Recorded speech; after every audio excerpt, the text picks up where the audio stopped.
Hi, I'm Tiffani Patland, host of the Tiffani Talks Health and Wellness podcast, where I discuss tools, tips, and techniques to heal your mind, body, and soul. I am on a godly mission to heal the world.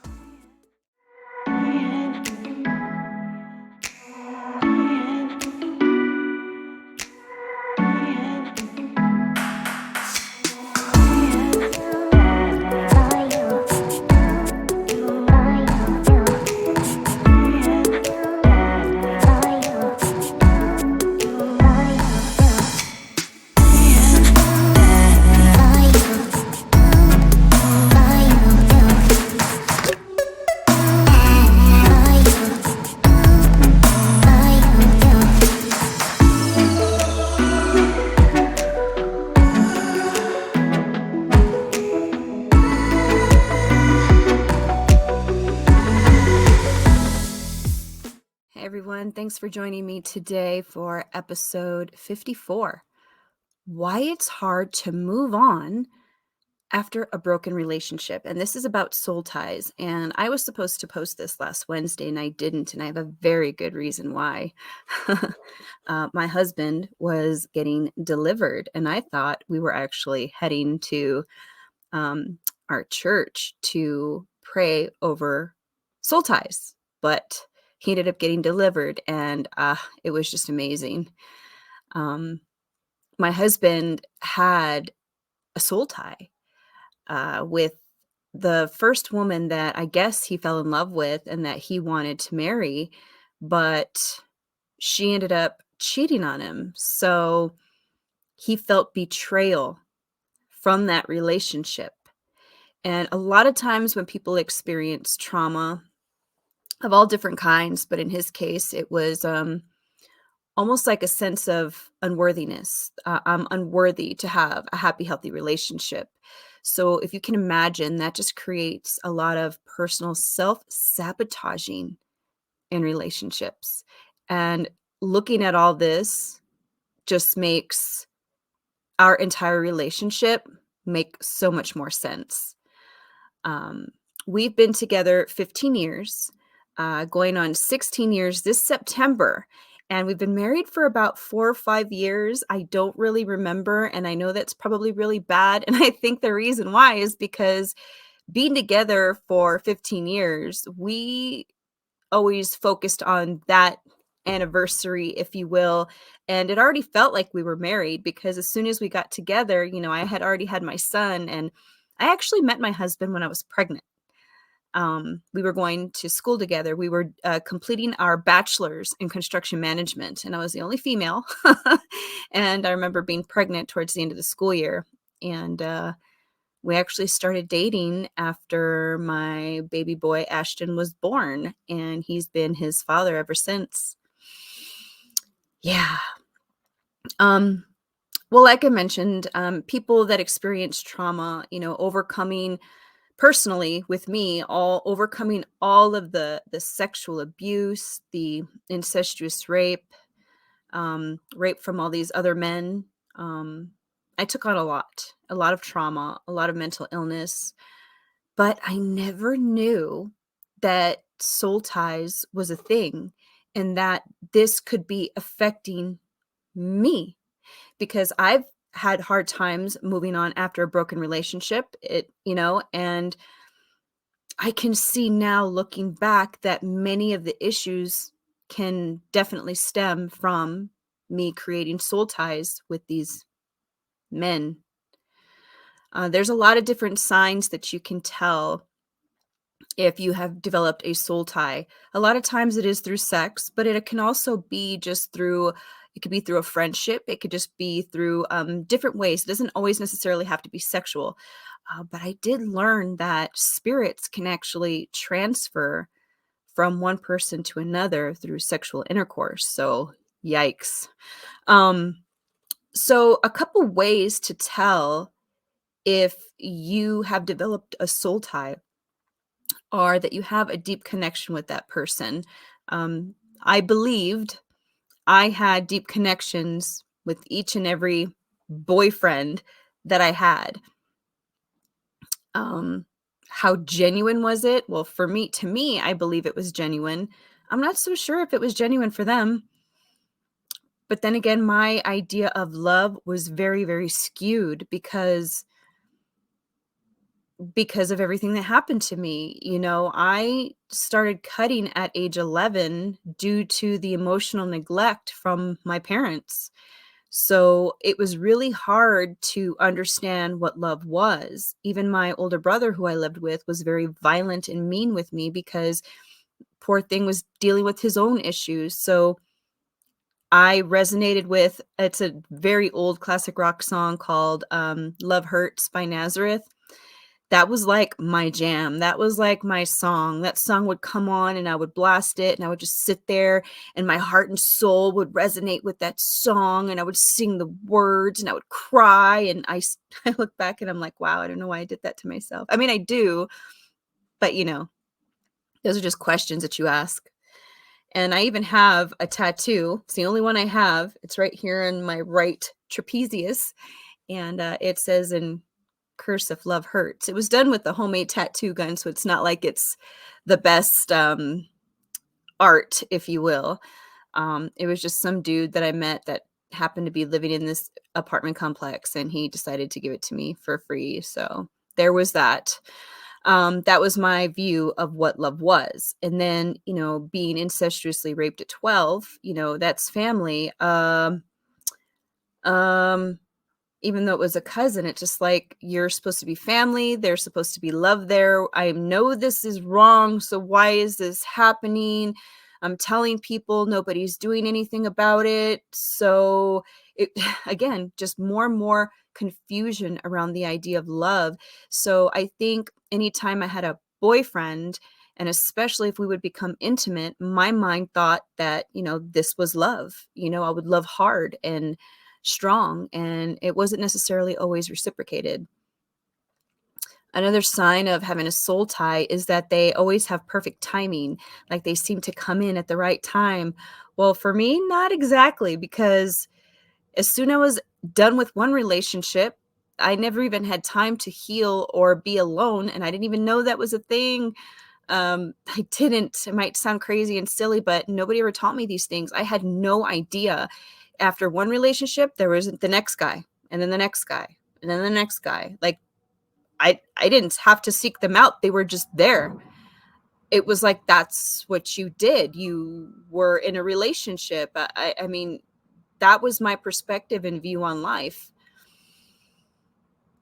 One of the other signs is that you seem obsessed with them. I think for me, I was, because it was almost as if my entire world revolved around them.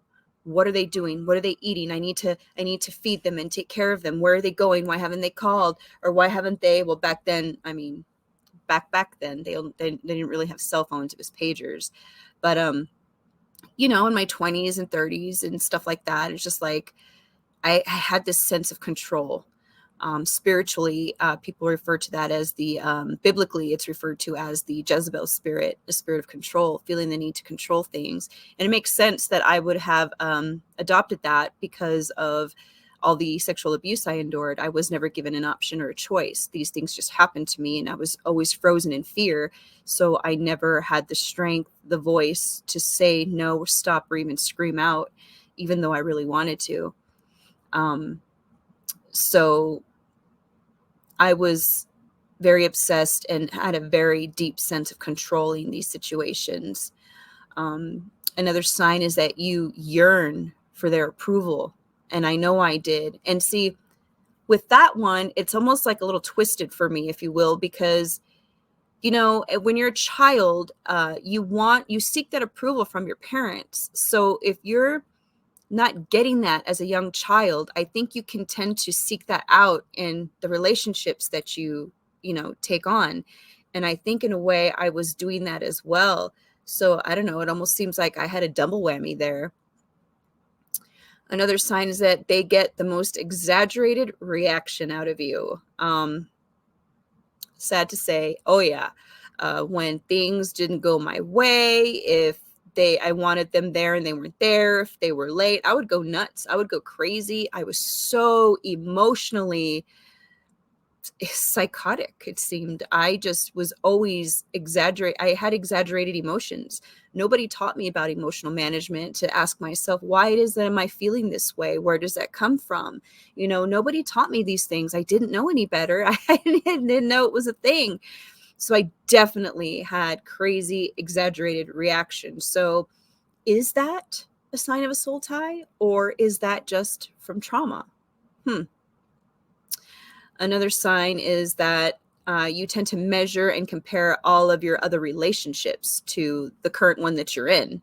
Well, I think I did that. Don't we all? Like, you think that, oh, this one's going to be so much better than the last one because, it was a failure. And now here you have another opportunity. And maybe that's just me. I don't know. Feel free to comment. Let me know. Definitely curious about some of these things. These aren't Tiffany's signs that you've got a soul tie. I did some research, and this is what's out there. Another one is you can't seem to move on even when you hate them. Hate is a strong word. Don't we all feel like we hate our exes? I mean, I think it's a misguided hate because whether it's true love or not, you believe that you truly, truly love this person. And for whatever reason, the relationship fell apart and now you're really angry at them. And it could be from a multitude of reasons. Did they cheat on you? Did they break your heart? Did they hurt you? The rejection, they promised you till death do us part. There could be a ton of different reasons. When it comes to that, feeling that you hate them. So I don't know, that one's a little odd to me. What do you think? You freak out when it feels like you will lose them. Yeah. I think for me, I definitely did, because there's that obsession piece again. It's just like they're mine, that obsessiveness, they're mine.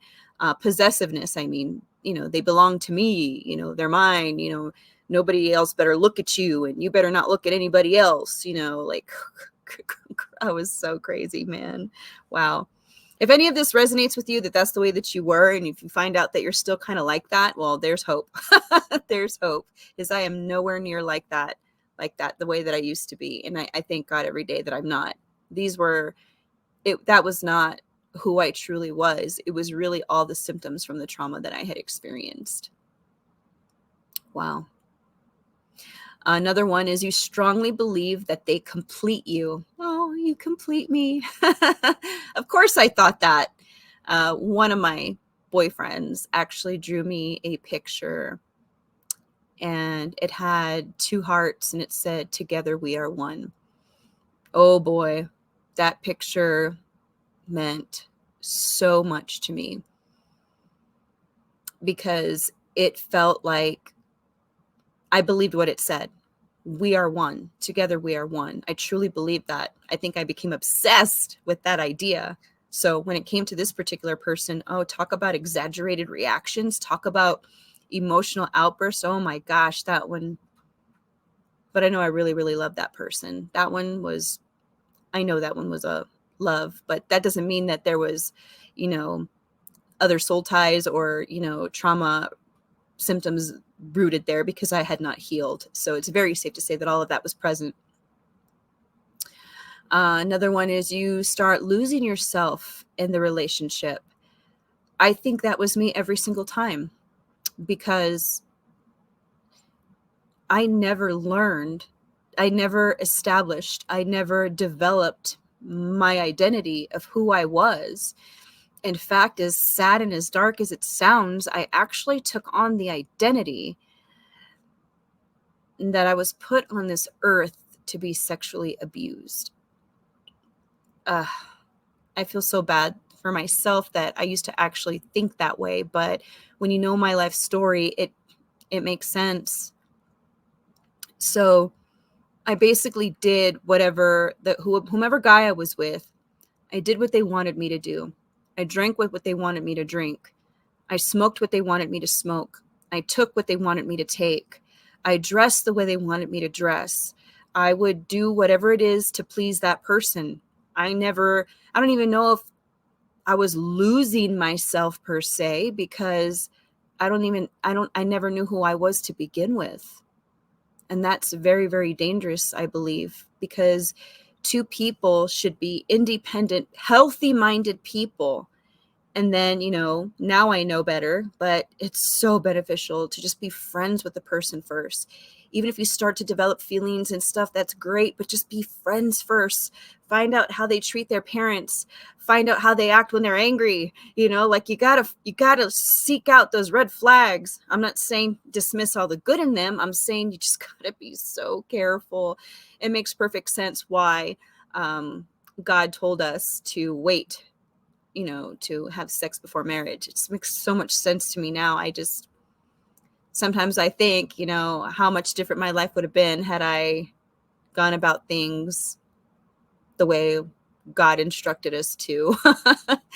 um, but I don't live in regret, because I'm grateful for my life experiences, no matter how dark they are, because I'm now in a position where I'm able to help other people, hence doing, these podcasts and just being so transparent and open with you guys. I'm not ashamed of my past like I used to be, because that is not the truth of who I was. That was all my trauma. At what everybody saw, everybody who knew me back then, what they saw, what they heard, what they experienced with me was all riddled and tainted with trauma, trauma, trauma, trauma. And the goodness that they saw was probably the real me peeking through. Uh, Another one is, you may find yourself going against your code of conduct. Oh yeah, big time, especially because I had lost myself. Or again, I don't think I knew who I was to begin with, but it didn't matter whether I thought it's like I never even cared to pay attention to what mattered to me. Did I have a code of conduct? No. Why would I? Even if I did, even if I thought there should have been one, it would have been trampled over, or it was. It's like, I don't know if that makes sense. It's just, there's one thing that I didn't do. I didn't become a stripper. And I hope that doesn't offend anybody who's done that in their past. That's not what that's about. That's just me sharing my personal experience. It was something that I chose specifically not to do, because I had been sexually abused so much. It's like the last thing I wanted to do was go get a job doing something like that.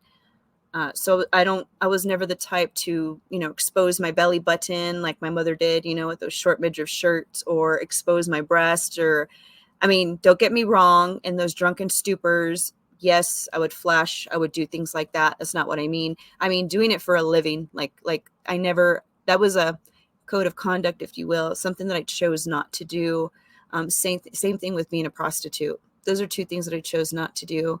That doesn't mean that I still didn't engage in other things now, knowing the truth of who I am now, I would never do those things, because better, do better. And I believe in saving yourself before marriage. I believe that wholeheartedly. And, if any of you feel judged, believe me, I didn't save myself before marriage. I wasn't even given the opportunity. Let's put it that way.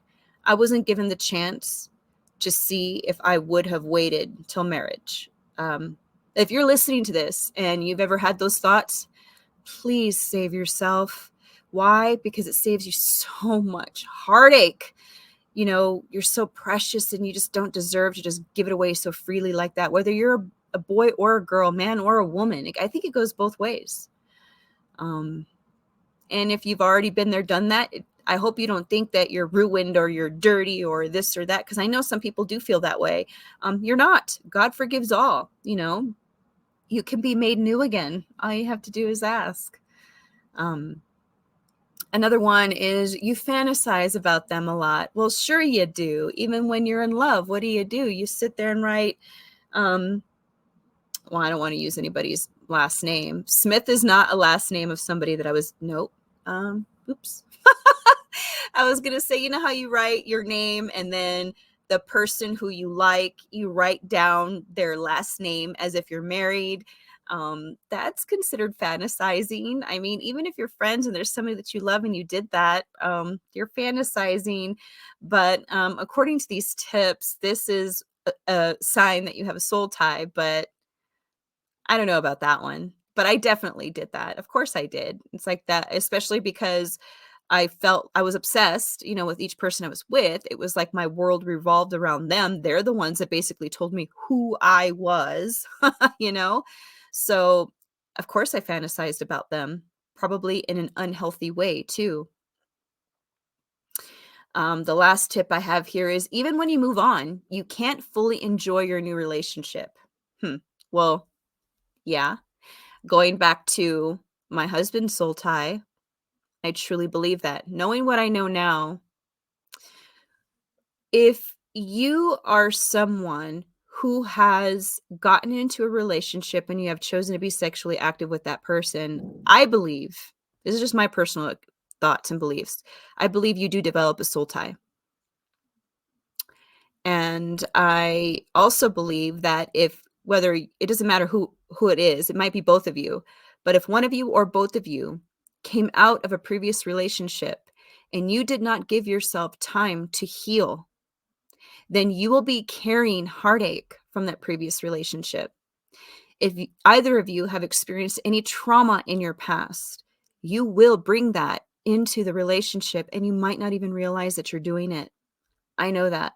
I didn't realize anything that I was doing until I started healing and learning and understanding, and I look back and I'm like, "Oh my gosh." It's like the person who I was then and the person who I am now is like completely polar opposites, So there's truth in this. And for anybody listening, I highly encourage you to just make sure that you're being careful. If it's meant to be, it'll be. I wanted to share some biblical scripture for those of you who are believers. The first book of Samuel, chapter 18, verse 1 states, "And it came to be when he had ended speaking to Saul that the being of Jonathan was knit to the being of David, and Jonathan loved him as his own being." A lot of people use that scripture when they discuss soul ties. And I can understand that. I don't think that that was, sexual, but more of a bonding, a natural love, a bonding. So it does state that there, a soul tie. I can see why people say that. But what I noticed was this one in First Corinthians, chapter 6, verses 16 through 20. It says, "Do you not know that your bodies are members of Christ? Shall I then take the members of Christ and make them members of a harlot? Certainly not. Or do you not know that he who is joined to a harlot is one body with her? For the two," he says, "shall become one flesh. But he who is joined to the Lord is one spirit with him. Flee sexual immorality.